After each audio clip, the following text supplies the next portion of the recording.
అటువైపు ట్రాన్స్ఫర్ చేయించుకుని వెళ్ళిన తర్వాత అక్కడ భార్యతో చక్కగా కాపురం చేసుకున్నాడు, మళ్ళీ బిడ్డను కనబోతున్నాడు, కానీ మళ్ళీ ఈ అమ్మాయి కావాలి. అవును, ఈ అమ్మాయి మళ్ళీ అతన్ని పెళ్లి చేసుకోకూడదు, ఇష్టపడకూడదు, వాళ్ళిద్దరికి మళ్ళీ ఇంకో జీవితం ఉండకూడదు. ఎంత స్వార్థం, ఎంత స్వార్థం. అసలు ఈ కేసు అండి జానీ మాస్టర్ కేసుతో కంపేర్ చేయొచ్చు. జానీ మాస్టర్ కేసు కూడా ఇంతే. ఆ అమ్మాయి దోమన అమ్మాయి బతుకుతుంది, మంచో చెడో పాత విషయాలన్నీ వదిలేసేసి ఆ అమ్మాయి సీరియస్గా ఆ అమ్మాయి ప్రొఫెషనల్ అమ్మాయి బతుకుతుంటే వెళ్ళి నువ్వు ఈ పుష్ప సినిమా సెట్లోనే వెళ్ళి కొట్టింది అమ్మాయిని. అందుకే కేసు అయింది, లేకపోతే అసలు అమ్మాయి కేసు పెట్టేది కాదు. అంతకుముందు మానసికంగా హింసించాడు, శారీరకంగా వేధించాడు, ఫైనాన్షియల్గా తనదే పెత్తనం చేసుకున్నాడు. ఇన్ని చేసినా కానీ ఆ అమ్మాయి నోరు మూసుకుని ఉండి ఆ తర్వాత ఏదో భార్యాభర్తల మధ్యలో జరిగిన ఒప్పందాల్లో భాగంగా నువ్వు ఆ సంబంధాన్ని వదులుకోవాలి అంటే జానీ మాస్టర్ వదులుకున్నాడు, హ్యాపీగా కుటుంబంతో చిల్లైపోతున్నాడు, బాగానే ఉన్నాడు హ్యాపీగా. ఆవిడ కాళ్ళకి దండాలు కూడా పెట్టేశాడు ఒకసారి ఒక స్టేజ్ ప్రోగ్రాంలో భార్యకి దేవతలాగా.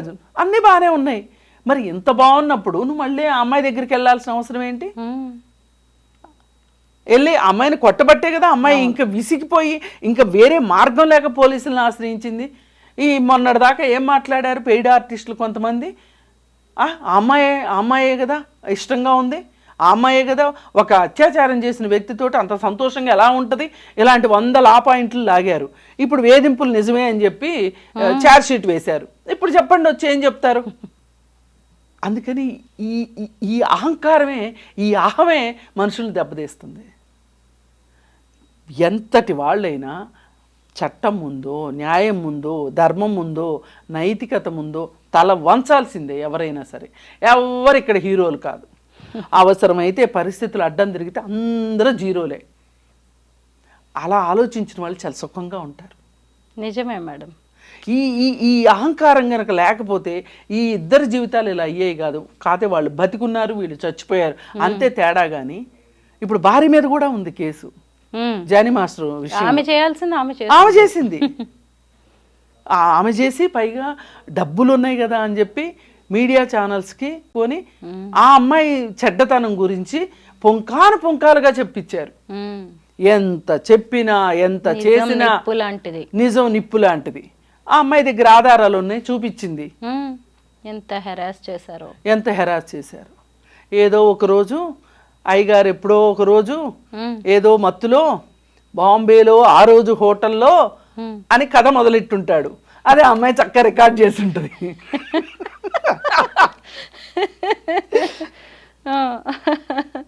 దొరికిపోయింది. అలాంటి ఇంకెన్ని ఉన్నాయో. అవును.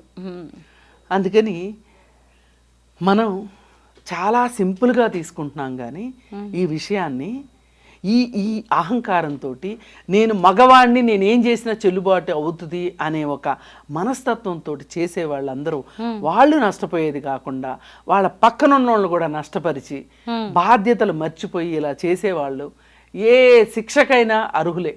వాళ్ళ అతను చనిపోయి బతికుండి కేసు పడి ఉంటే గనక బ్రహ్మాండంగా ఉండేది. అసలు ఇలాంటివి చూసి ఎవరైనా బుద్ధి తెచ్చుకోమని చెప్పదలుచు. కేసుల వరకు వెళ్ళలేక ఇలాగా నరకం వరకు ఎక్కడికో వెళ్ళిపోయారు. అసలు చచ్చిపోయిన వాళ్ళ గురించి కూడా నిజంగా నెగిటివ్ గా మాట్లాడాల్సిన అవసరం లేదు. బట్ సూసైడ్ వాళ్ళు చేసిన తప్పులు ఎక్కడికి పోతాయి?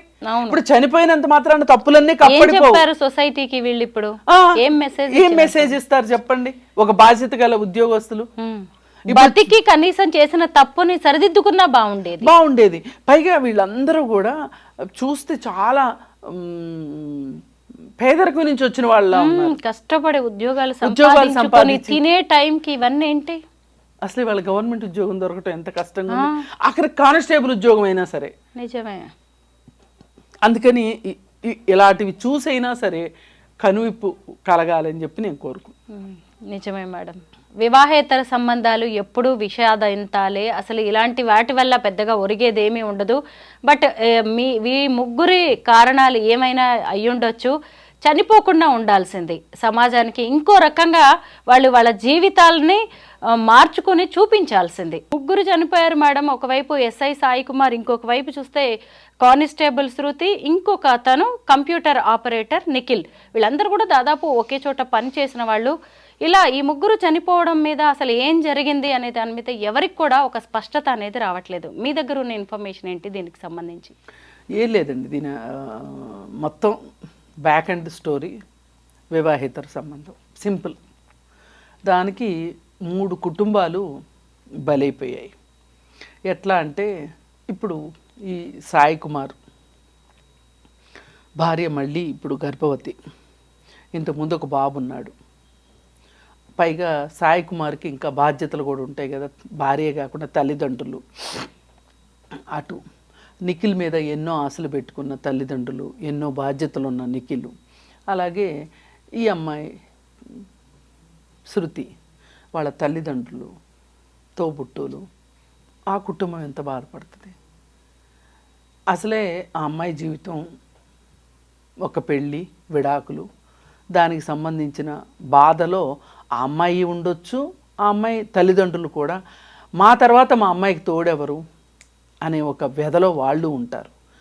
మరి ఇలాంటి పరిస్థితుల్లో ఇన్ని బాధ్యతల్లో ఉన్నవాళ్ళు బాధ్యతారాహిత్యంగా ఎలా వ్యవహరించారు? చట్టానికి లోబడి ఎందుకు లేరు వీళ్ళు? ఎందుకు ఇగోనా ఇక్కడ? స్వార్థమా, కోపమా, ద్వేషమా? ఇవన్నీ కూడా కలగలిసి ఉన్నాయి ఈ స్టోరీలో. మామూలుగా మనకి వార్తాపత్రికల ద్వారా కావచ్చు, టీవీ ద్వారా కానీ, సోషల్ మీడియా ద్వారా కానీ తెలిసిన వాస్తవాలు అని చెప్పబడుతున్న వాస్తవాలు ఏంటి అంటే, ఒక ఎస్ఐ ఒక ఊరికి ట్రాన్స్ఫర్ అయ్యి వచ్చాడు. అప్పటికే అతనికి పెళ్ళయింది, భార్య ఉంది, ఒక కొడుకు కూడా ఉన్నాడు. వచ్చిన తర్వాత ఇక్కడ ఒక డివోర్సీ అయ్యి కానిస్టేబుల్ శృతి ఉంది.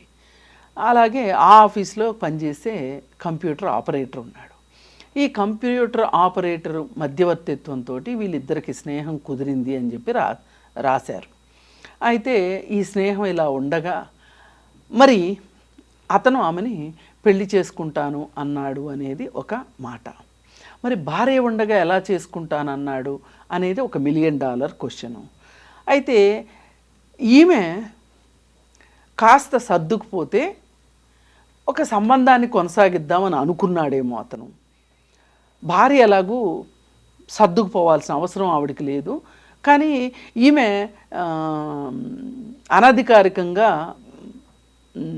అనధికారిక సంబంధమే కాబట్టి, వివాహేతర సంబంధం కాబట్టి ఈవిడ ఒప్పుకుంటుంది అని అతను అనుకుని ఉంటాడు. సరే, అక్కడ ఏదో తేడాలు వచ్చి ఆయన అక్కడి నుంచి ట్రాన్స్ఫర్ చేయించేసుకుని వేరే ఊరికి వెళ్ళిపోయాడు. వెళ్ళిపోయిన తర్వాత కూడా వీళ్ళ మధ్యలో మాటలు జరిగాయని తెలుస్తుంది. ఈ సందర్భంలో అసలు నీ వల్లే ఇలా జరిగింది అని ఆ అమ్మాయి నిఖిల్ని అనుండొచ్చు. సరే, దానికి బాధ్యతగా ఎందుకో మనిద్దరమే పెళ్లి చేసుకుందాము అనే ఉద్దేశంతో తెలుగు సినిమాలో ఒక బరువైన డైలాగు ఆయన కూడా చెప్పుంటాడు.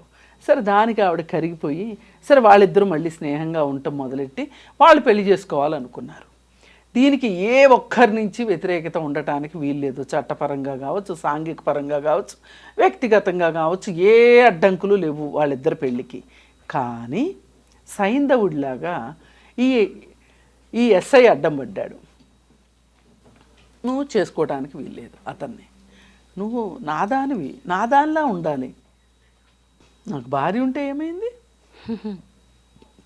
నువ్వు నా ఆస్తి, నా ప్రాపర్టీ. ఇద్దరు పెళ్ళాల ముద్దుల పోలీస్ అవుదాం అనుకున్నాడు. అక్కడ నువ్వు పెట్టవు, పెట్టేవాళ్ళని పెట్టనివ్వవు ఏంటి అనే ఉద్దేశంతో ఆవిడ అమ్మ పెట్టదు, అడుక్కు తిననివ్వదు అన్నట్లు చేసేసాడు ఇతను. చేసేసరికి ఇక ఆ విషయం అయ్యి అతను కనిపించట్లేదు అని చెప్పి కంప్లైంట్ వచ్చిన దరిమిల అతని కదలికల గురించి చూస్తే అతను తన సొంత కారులో, ఆఫీస్ కారు కాకుండా పలానా బస్ స్టాండ్ దగ్గరికి వచ్చి వీళ్ళిద్దరితోనూ కలిసి మాట్లాడినంత వరకు ఉన్నాయి. ఆ తర్వాత వీళ్ళు చెరువుగట్టు దగ్గరికి రావటము, అక్కడ చెప్పులు అవి అక్కడ విడిచి, ఫోను అవి విడిచి వీళ్ళు వాగ్వాదం జరిగినట్లు ఆనవాళ్ళు కనిపిస్తుంది అని అంటున్నారు. అయితే ఆవిడ ఆవేశంతో చెరువులో దూకితే ఆమెను రక్షించటానికి వీళ్ళు కూడా దూకారా, లేకపోతే కట్టగట్టుకునే వీళ్ళు దూకారా అనేది మనకి తెలీదు. ఏది ఏమైనప్పటికీ కూడా రేపు పోస్ట్ మార్టం రిపోర్ట్ వచ్చే వరకు ఇంకొంతమంది ఊహాగానాలు ఏం చేస్తున్నారంటే వాళ్ళకి చాలా దెబ్బలు ఉన్నాయంట, ఇంకెవరన్నా చంపి పడేశారా, ఏదైనా ఇంకొక 4 రోజులు ఆగితే అటాప్సీ రిపోర్ట్ వస్తుంది, దానిలో తెలుస్తుంది. అది ప్రధానం కాదు. ఇక్కడ ప్రధానమైంది ఏంటి అంటే ఒక చట్టం తెలిసిన మనుషులు ఇద్దరు పోలీస్ స్టేషన్లో పనిచేస్తున్నాడంటే నిఖిల్కి కూడా చట్టాలు తెలిసి ఉండొచ్చు.